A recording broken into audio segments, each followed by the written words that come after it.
Okay, alright, so I've seen Transformers 1, and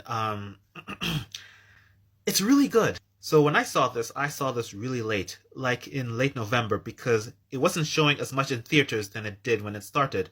And I was very surprised that it did not do well in the box office. And that's something I do not understand because it was really well done. But I did read it was because of the bad marketing. Not surprising, it's not the first time this has happened to an animated sci-fi movie.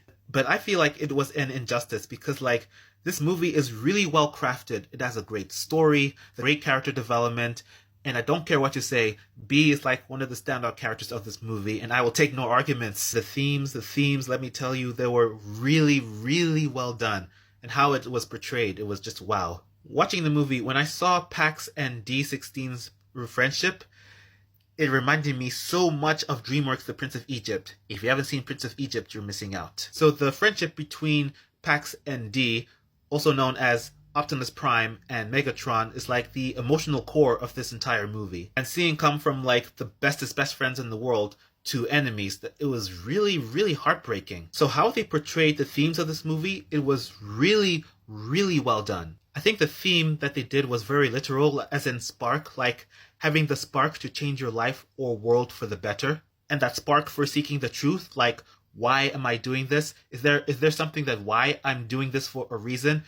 And which leads to the theme of optimism. I think another theme touched was about truth versus lies and how one can respond to that. Like, if you can see from like Bax's and D16's perspective, very understandable, but how D did it was like a very big extreme. Another theme touched was about leadership. So we have Orion Pax's types of leadership, D16's leadership, and Sentinel Prime's leadership, and how these are very different from one another. And I was surprised to find out that the first time I watched this movie, I didn't know that the voices of Thor and Black Widow from the MCU are main voices in this movie. I'm not really into the Transformers lore, but so I'm kind of new to it. So if people want to get into the Transformers lore, I think this one is like a very good start for it because like it's an origin story and it's one of like the best animated origin stories I've seen in a long time. And yes, I will say this again.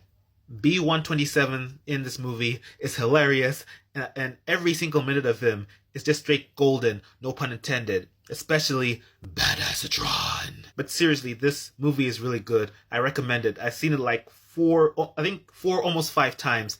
That's how good it is. And honestly, I wish that this movie did well in the box office. I did read somewhere that if they are going to do a sequel, it needs like a lot of fan reaction. So it's up to the fans at this point.